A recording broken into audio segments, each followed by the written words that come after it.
My friends, tonight I want to talk to you about one sentence that explains how power really works in Washington and also in our region.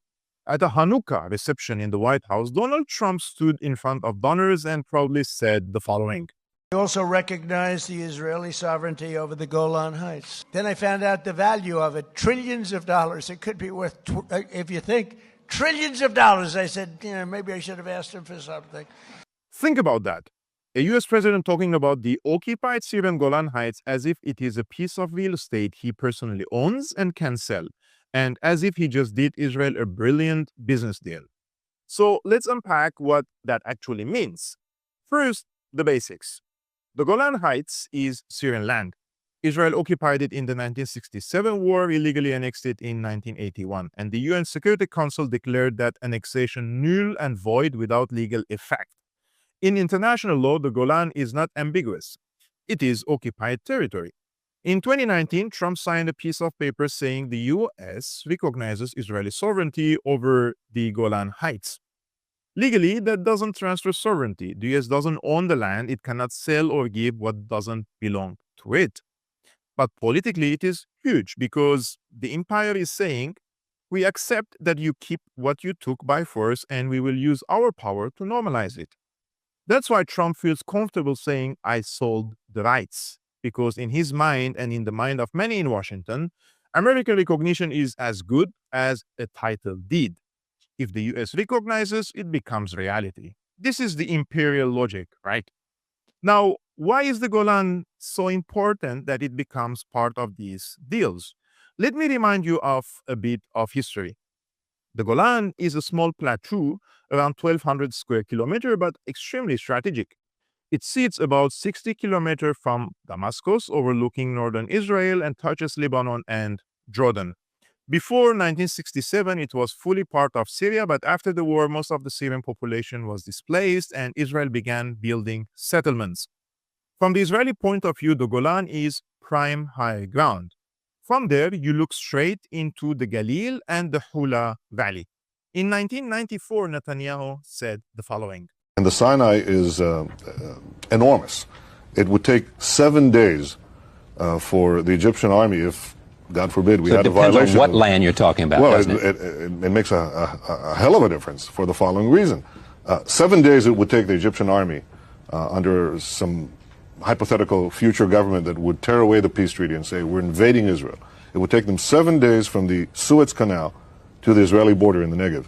But in the Golan Heights, if we're not up there in the Golan Heights, it would take 7 hours for the Syrian army to storm into the Galilee and invade northern Israel. 7 days for Egypt through Sinai, 7 hours from the Golan. Whether the numbers are precise or not, the message is clear. Whoever controls that plateau has a huge military advantage. Then there is water. The Golan feeds the Jordan River, the Sea of Galilee, and several important springs. For Israel, it provides a big share of its fresh water. The volcanic soil is also excellent for agriculture, vineyards, and livestock. So controlling the Golan means controlling high ground, water, agriculture, and a buffer zone facing Syria and Lebanon. For Syria, losing the Golan means losing land, villages, water, resources, oil, and accepting that a foreign army sits on the hill overlooking your capital's approach. No serious Syrian government should accept that, unless, of course, you are a CIA asset like Jolani. Now, back to Trump in the White House. But I learned enough and I signed the Golan Heights, the rights to the Golan Heights over to Israel. Nobody thought that was possible to get. And who is he saying this in front of? Among others, Miriam Adelson. Miriam Adelson is not just a random guest. She is one of the richest women in the world, the widow of casino magnate Sheldon Adelson, and now the majority owner of the Dallas Mavericks. More importantly, she has been one of the biggest donors in American politics, especially for the Republican Party and for Donald Trump personally. Together with her late husband, she poured hundreds of millions of dollars into US elections, into pro-Israeli lobbying, into think tanks and campaigns. Her political agenda is very clear. Strengthen Israel, support maximalist positions on Jerusalem, on settlements, on the Golan, and reward American politicians who deliver like a good boy. And that same event Where Trump bragged about the Golan decision, reports say William Adelson jokingly offered $250 million toward his next campaign, and he happily repeated it in front of the crowd. Now, Trump didn't invent this system, right? He just said the quiet part loud. The truth is that US foreign policy in our region is deeply entangled with domestic money and with donors who have very specific ideological and business interests. When you see a map of the Middle East change, when a line is moved, when an occupied territory is suddenly recognized as sovereign, you have to ask the following question. Whose money is behind this? Which lobby is pushing this? Which campaign needs funding? Netanyahu openly talks about being on a historic and spiritual mission and about visions of greater Israel. For leaders like him, the Golan is not just a security buffer, it is a permanent piece of that larger project.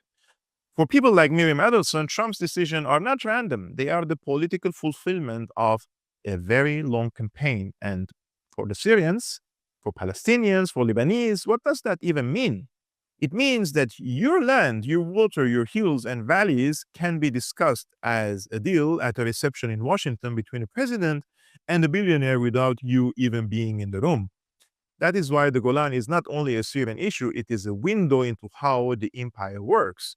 A president can't legally sell what is not his, but if his country is powerful enough, he can act as if he did, and many still treat it as reality. The question for all of us in the region and in the West is this: are we okay with borders, rights, and lives being decided by this kind of relationship between money and power? Because if we are, the Golan will not be the last deal of its kind.